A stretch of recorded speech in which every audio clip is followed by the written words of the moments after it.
Hare Krishna, Namaste, Chapter 18, Sloka 66, Part 65. Sarva-dharmān parityajya, mām ekaṁ śaraṇaṁ vraja, ahaṁ sarva-pāpebhyo, mokṣayiṣyāmi śucaḥ. Abandon all varieties of religion and just surrender unto me. I shall deliver you from all sinful reactions. Do not fear. When we consider ourselves as independent from Krishna, when we think we are separate entity from Krishna, when we think we are on our own, when we think I can save myself, when we think I can do anything that I want, when we think I have the capacity, ability to achieve what I want, this all leads to swatantriya buddhi, independent nature, and that is what said to be atma-paharam, stealing of atma from the Lord. Whereas when we consider that we are dasa, servant of the Lord, we are fully dependent on the Lord, we are under the complete mercy of the Lord. No skills and capacity and ability can save me other than the Lord Himself. Then we are in our natural position. When that natural position is given up, it is a theft that we ourselves stole the Atma from the Lord. This we learned in our previous session. Before that, we learned about stealing of Lord's dravyam, belongings of the Lord, like His jewelry, land, money, furnitures, prasadam, etc. We also learned underestimating the potency of the Lord's deity form based on the material it is made to be another offense. Then disrespecting the varnashrama system, the limits, is another offense to the Lord, because Lord consider those who disrespect the shastras, who does not follow the shrutis and smritis, or betrayers, drohis. Then we learned that considering Rama and Krishna to be just a human, maybe a superhuman, another offense. And then we learned considering the Lord to be at the same level of other devatas. All these are considered to be Bhagavat apacharams, offenses to the Lord. Now, beside this, there are 32 offenses that's mentioned in Varaha Purana. Srila Rupa Goswami has highlighted them in Bhakti Rasamrita Sindhu. Let's spend some time in this session to understand those offenses as well, which are considered to be a Bhagavat apachara, because they are part of the scriptures. Number 1. One should not drive any vehicle inside the temple premises. The idea behind this rule is, in those days, the kings were carried in palanquin. So even if it is a king, after a certain point, they cannot be carried in a palanquin inside the temple area, because it is the Lord who is greater than anyone else. Therefore, even the king, when they reach the temple premises, they get off from the palanquin or the chariot and walk towards the temple. In South India, every temple has dvajastambam. Dvajastambam means a flagstaff. Past this dvajastambam, one is not allowed to drive any vehicle. So that dvajastambam is a cut-off mark. Whether there is a dvajastambam or not, the mood when we go to the temple, when we reach the temple, be in a mood of menial servant. servant of the Lord. That's the first one. One should not drive any vehicle inside the temple premises. Number 2, one should not wear footwear in the temple. Irrespective of how expensive our footwear is, still the footwears are considered lower. Wearing footwear, doing prayers, or going into the temple is a big offense. It shows a greater disrespect to the Lord. Even while honoring prasadam, one should not have their footwear on. Number 3, one should not avoid attending the festivals conducted at the temple. This is another important offense one may commit. One may stay within the town, within their house, but when the temple is conducting some festivals, if the person is not coming forward to attend and honor the festival, that is considered to be an offense to the Lord. Festival means utsav. It has to be done with joy and enthusiasm. One must always be joyful to join the festival and celebrate the festival along with other devotees.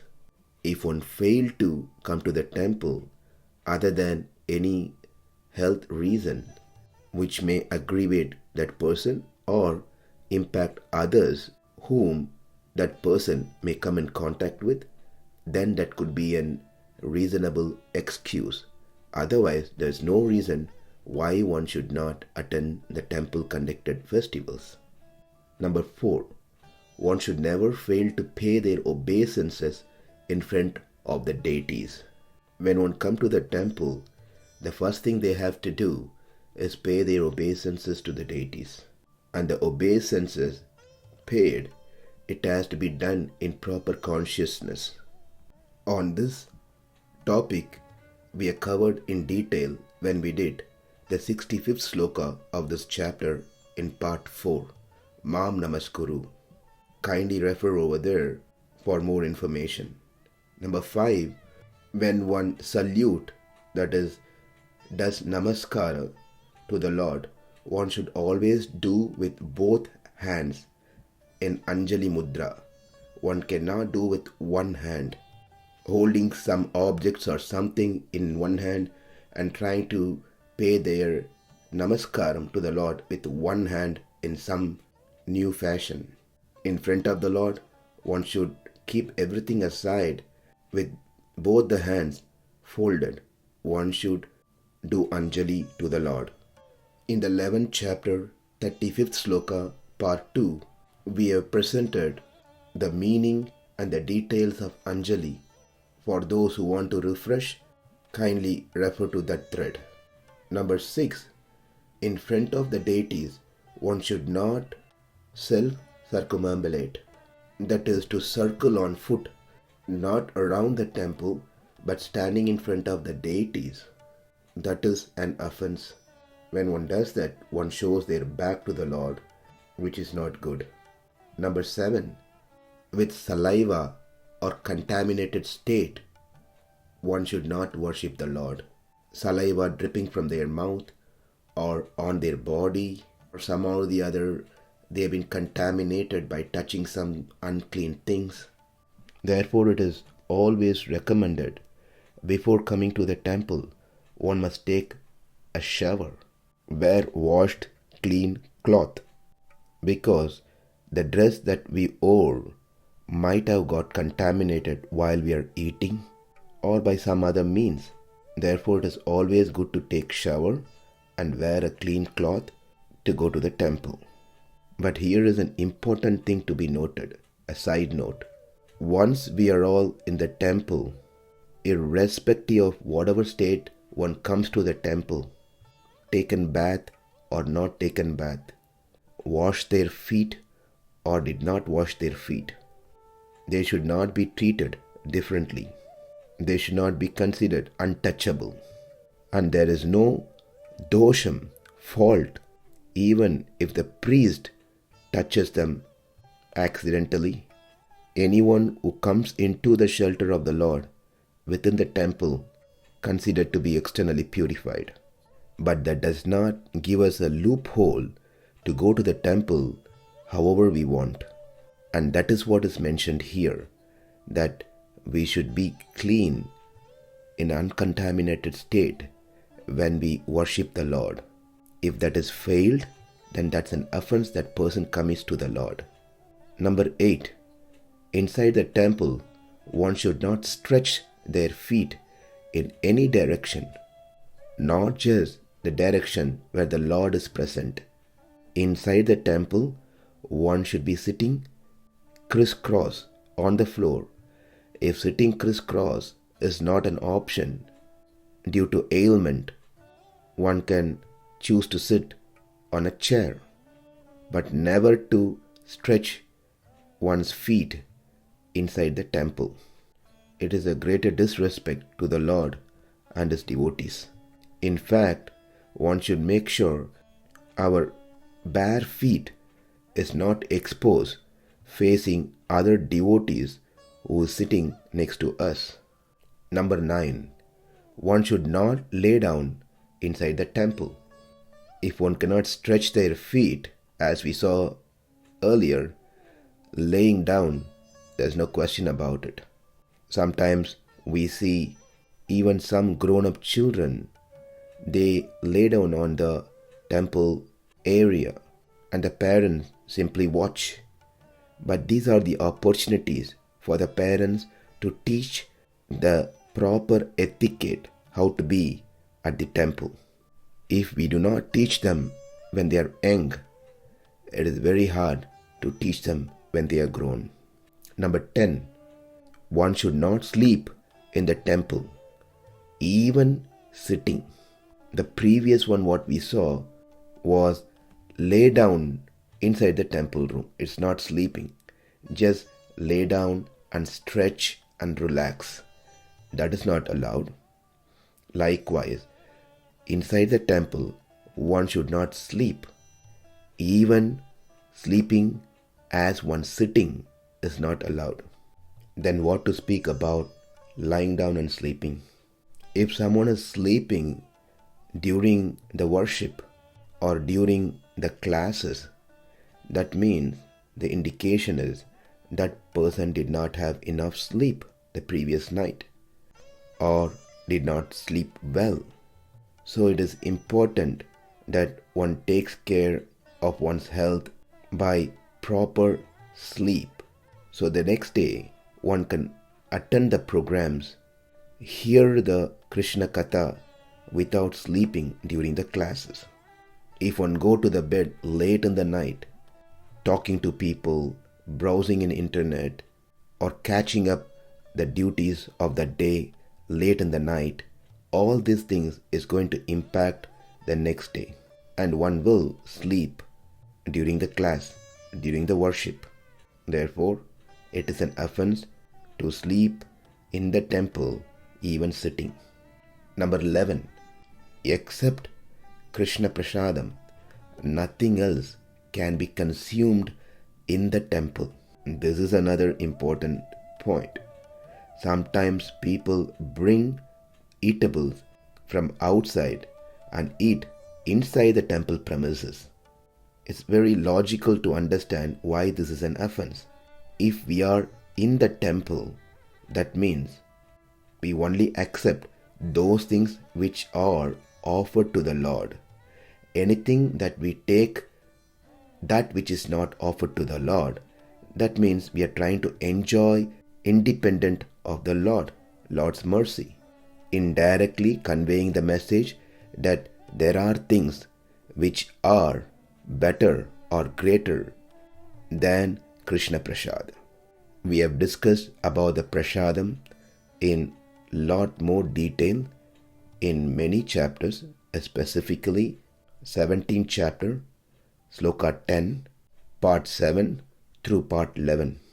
Also, as we honor the Prasadam, we must be very careful not to dirty the temple premises. It is important that we clean the place after we honor the Prasadam.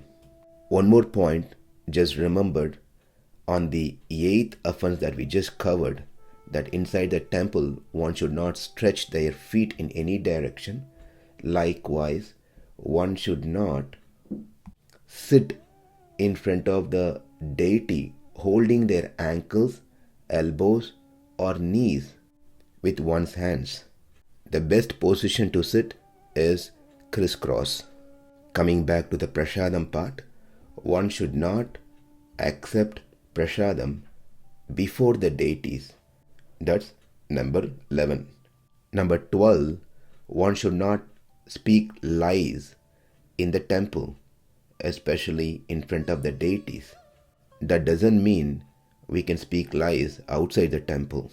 The point here is, at least in front of the deities, when we are at the temple, we must be careful not to speak lies.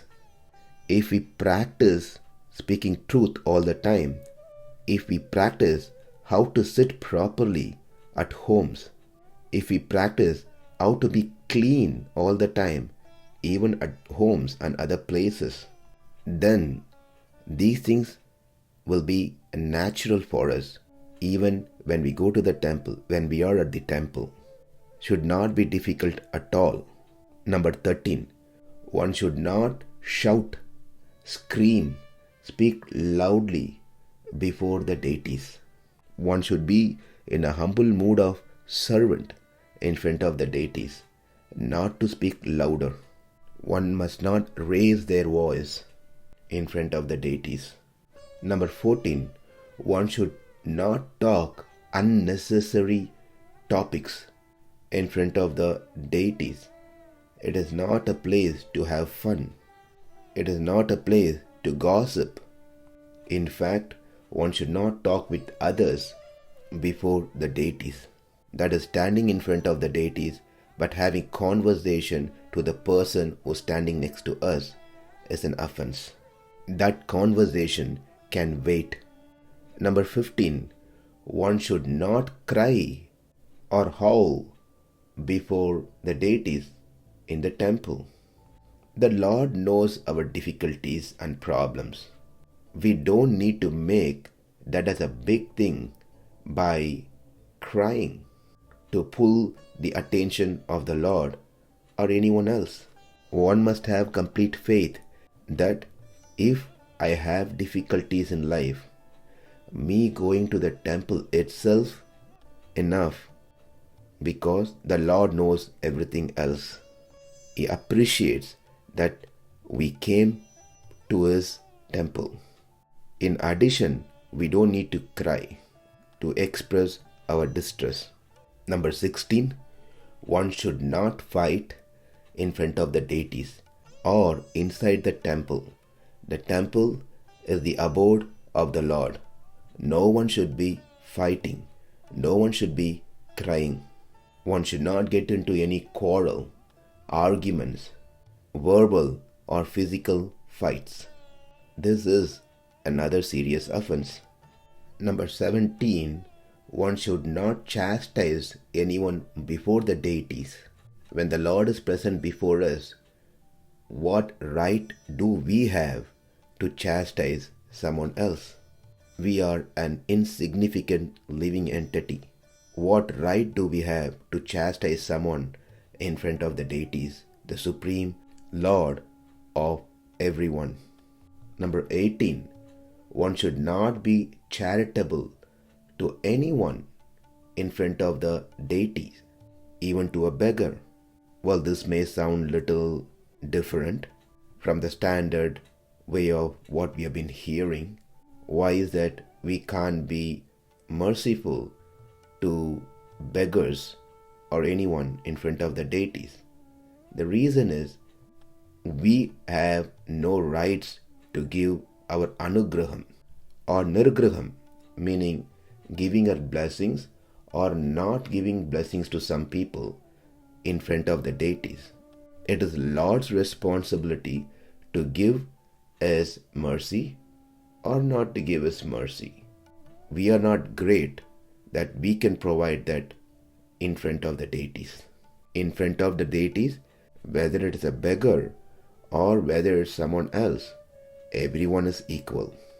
And it is the Lord who decides to whom he needs to give his anugraha. We cannot do that in front of the deities. Sometimes we see the temple management or a priest may have some person whom they like, or their relatives or their close friends. They try to give special attention to them. And for those whom they don't like, they try to keep them away from all those special treatments. This cannot be happen in front of the deities. It is the Lord who has to decide whom he wants to favor. It can't be us. Number 19. One should not speak very harshly to others before the deities. In the 13th offense, we mentioned one should not shout or scream in the temple in front of the deities. That is different, and what we are seeing now is different. Now, it is mostly out of anger. The earlier one is not necessary out of anger. One may simply scream and speak in front of the deities for no reasons. Both are not accepted, and they are considered to be offenses. When we speak harshly to others before the deities, it brings pain to the heart of the deities. Number 20. One should not wear woolen blanket before the deities. All the upacharams, the worships, is meant for deities, not for us. So wearing such things indicates that we are deriving some pleasure besides the deities. 21. One should not praise anyone else in front of the deities. The only one who needs to be praised is the Lord, no one else. 22. One should not speak any ill names, abusive words in front of the deities. 23. One should not do apana vayu visarjana. That is, one should not pass air before the deities. So the practical application is, for one to avoid such things, one must really take care of their diet. Ahara niyama. They should only eat food that are recommended in the scriptures, and one must eat during the right time. When these things are done correctly, then such things will never happen during normal days. If it does happen, that means something is wrong in the way that we are having our food. Scriptures are so beautiful. It cares of our well-being as well. When it says such things, it indirectly drives us to make our habit clean, so we can have healthy life in the service of Krishna. If we simply follow what has been said in the scriptures, we can be happy even in this world as long as we live and continue our service to Krishna. 24. One should not fail to worship the deities according to one's means, meaning one should try to do the best upacharam to the Lord as much as possible. One should not try to do shortcuts, even though one has time, even though one has the money. Therefore, the upacharam that we do to the deities should be elaborate, as it is recommended and instructed by one's guru. Therefore, it is an offense to fail to do proper worship to the deities according to one's capacity. But if someone doesn't have resources to do the best as it has been prescribed, even a little water or a flower or a leaf or a fruit, not all four, even one of these four can be offered to Krishna with love and devotion, seeking forgiveness for not being able to offer anything more than this. This is an important factor. One should not simply take this sloka that Krishna said in the 9th chapter 26 sloka, Patram pushpam phalam thoyam yome bhaktya prayachati tadaham bhaktyupahritam asnami prayatatmanaha. If one offers me with love and devotion a leaf, a flower, a fruit, or water, I will accept. Doesn't mean that we should only offer any one of these. This option is for one who doesn't have any other options, because these are easily available.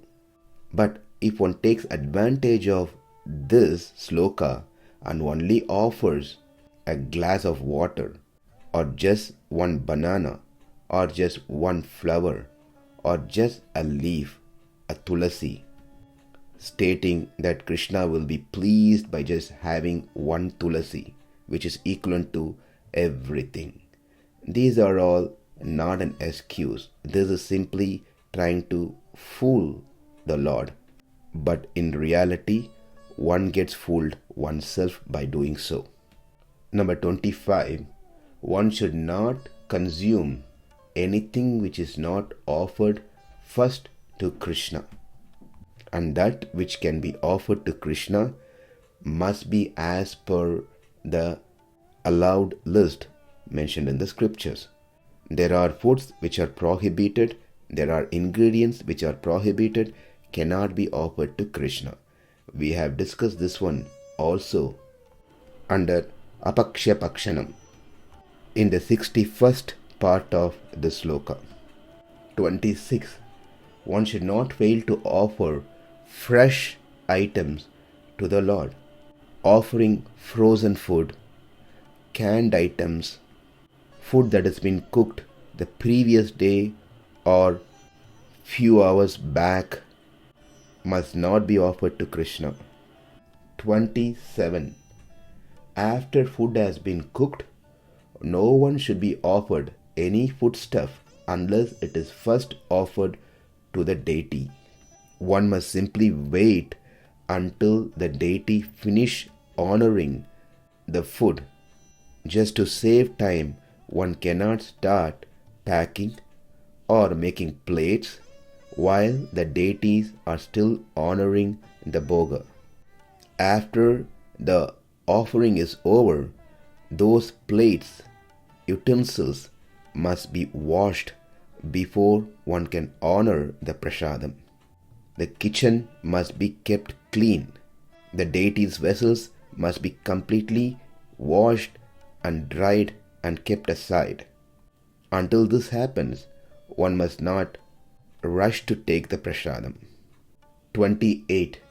One should not sit with his back toward the deities. That is a disrespect, showing one's back to anyone, then what to speak of deity. 29. One should not offer their obeisances to others in front of the deities. No one is greater than the deity. Therefore, this should not happen in front of the deities. 30. Inside the temple, when we are in front of the deities, when a acharya comes, when a guru comes, one should not avoid talking to him or paying his respect to him, thinking that I am in front of the deities, therefore I should not talk to Guru. That is not right.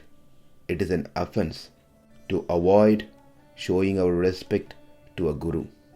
31. One should not praise oneself inside the temple. One should not be praising oneself anywhere, but certainly not in front of the deities. How great I am, what all I have done, how skilled I am, or even doing activities so that others can praise us is also an offense. We are in front of the deities so the deities can be glorified. But if we want to be glorified, then we are keeping ourselves in front of the deities and pushing the deities back. Therefore, it is very important when we are doing service at the temple, we should know all that we are trying to do is to bring glorification to the Lord, not to me. Otherwise, the whole purpose of performing devotional service will be of no use. Lastly, 32. one should not blaspheme the deities in the temple or in the other temples. Sometimes people out of distress, they go and blaspheme the deities that you are just stone, you don't have eyes, you don't have ears, you don't hear my problems, you don't see my problems. One should know none of us are in that highest stage of prema, love, where we can have such conversation with the Lord directly. We are ordinary, conditioned jivatmas. We are no way special. Therefore, we have no rights to talk to the deities in this manner. These are the 32 offenses that's been mentioned. But besides these 32, there are some more offenses that we will cover in our next session. Just a short note before we conclude this session. The order that we are doing here on these number of offenses and the offenses that we are going to see in the next session may not be the same sequence as it appears in the book. But the main essence of this session is to understand the offenses and totally try to avoid these offenses, rather than trying to match what has been said here with the books. And certainly nothing has been said against the scriptures. Nothing is self-invented. Everything is mentioned in the scriptures and by the acharyas. With that said, let's learn what other offenses are there in our next session. Thank you. Hare Krishna.